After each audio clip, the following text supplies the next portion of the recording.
My dear learners, smart sentence making স্ট্রাকচারের class অনে চলো কি কি থাকছে দেখা যাক।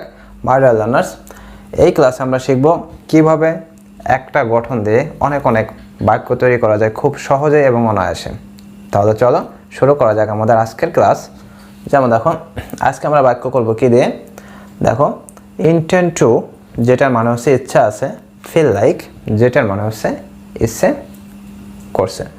আমরা অনেক সময় বলি না, আমাদের ঢাকা যাওয়ার ইচ্ছা আছে, বা তোমার সেখানে যাওয়ার ইচ্ছা আছে, বা তোমার এই কাজটি করার ইচ্ছা আছে। আবার অনেক সময় বলি না, আমার এখন ঘুমাতে ইচ্ছে করছে, বা আমার কক্সবাজার যেতে ইচ্ছে করছে, আমার ভ্রমণ করতে ইচ্ছে করছে, বা আমার এখন ভাত খেতে ইচ্ছে করছে। এই ধরনের যে বাক্যগুলো কীভাবে আমরা ইংরেজিতে খুব সহজে অনায়াসে করতে পারি সেটা আমরা আজকে শিখে ফেলবো। তাহলে চলো শুরু করা যাক আমাদের আজকের স্মার্ট সেন্টেন্স মেকিং স্ট্রাকচার। দেখো, ইন্টেন্ট টু ইচ্ছা আছে, এটার গঠন হবে subject plus intent to plus ভার্বের প্রথম রূপ প্লাস অবজেক্ট বা এক্সটেনশন। এবং ফিল লাইক যেটা মনে হচ্ছে ইচ্ছা করছে, এটার গঠন হবে subject plus feel like plus ভার্বের সাথে আইএনজি প্লাস অবজেক্ট বা এক্সটেনশন। যেমন দেখো, আমার ঢাকা যাওয়ার ইচ্ছা আছে, তাহলে ইচ্ছা আছে। দেখো, যদি বলে আমার ইচ্ছা আছে তাহলে আই ইন্টেন্ট টু। আমাদের ইচ্ছা আছে উই ইন্টেন্ট টু। তোমার ইচ্ছা আছে ইউ ইন্টেন্ট টু। তোমাদের ইচ্ছা আছে ইউ ইন্টেন্ট টু। তার ইচ্ছা আছে হি ইন্টেন্টস টু। যেহেতু he third person singular number এবং যেহেতু এটা প্রেজেন্ট ইনডিফিনাইট টেন্স হিসেবে কাজ করবে, সেহেতু হি দিলে ভার্বের সাথে এস বা ইয়েস যোগ করতে হবে। তারপর দেখো, তাদের ইচ্ছা আছে দে ইন্টেন্ট টু। আবার যদি বলি আমার ইচ্ছে করছে আই ফিল লাইক। তোমার ইচ্ছে করছে ইউ ফিল লাইক। তোমাদের ইচ্ছে করছে ইউ ফিল লাইক।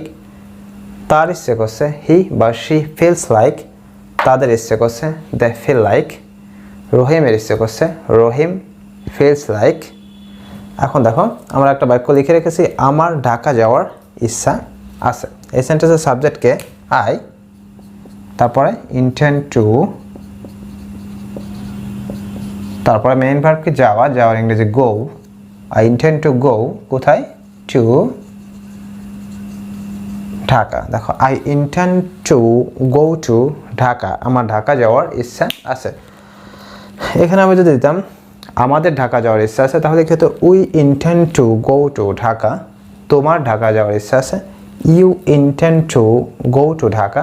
তোমাদের ঢাকা যাওয়ার ইচ্ছা আছে you intent to go to Dhaka. তার ঢাকা যাওয়ার ইচ্ছা আছে he or she intents to go to Dhaka. তাদের ঢাকা যাওয়ার ইচ্ছা আছে they intent to go to Dhaka.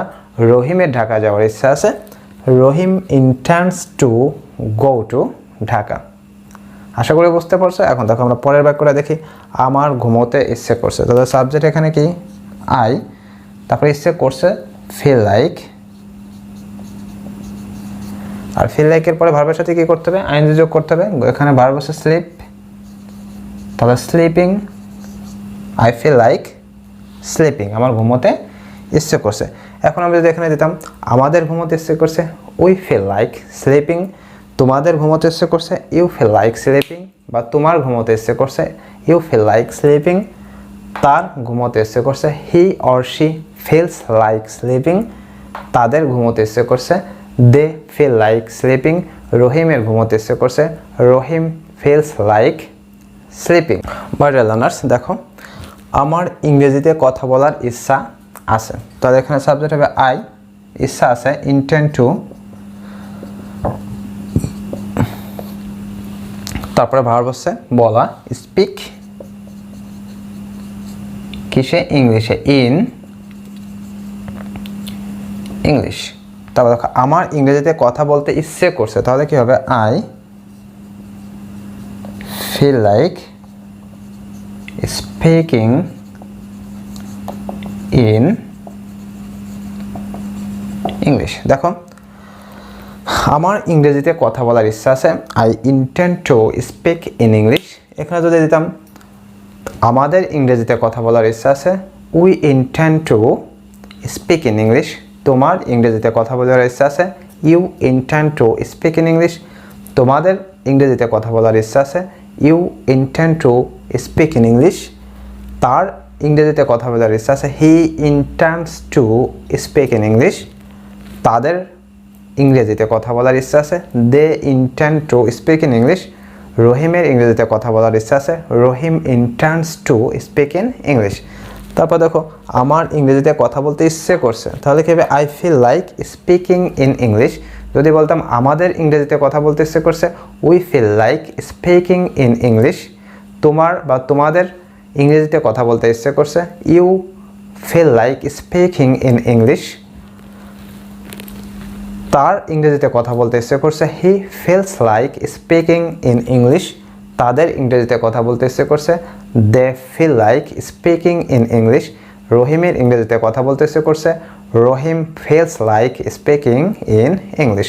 My dear learners, আশা করি স্মার্ট সেন্টেন্স মেকিং স্ট্রাকচারের প্রথম ক্লাসের দুইটা রুল তোমরা খুব ভালোভাবে বুঝতে পারছো, এবং দেখলে তো কীভাবে একটা স্ট্রাকচার দিয়ে কত সহজে এবং খুব নিমেষেই চোখের পলকেই কত শত শত বা হাজার হাজার বাক্য তৈরি করা যায়। So my dear learners, that's all for the time being. See you in the next class. Till then, be happy, take care, and Allah Hafiz.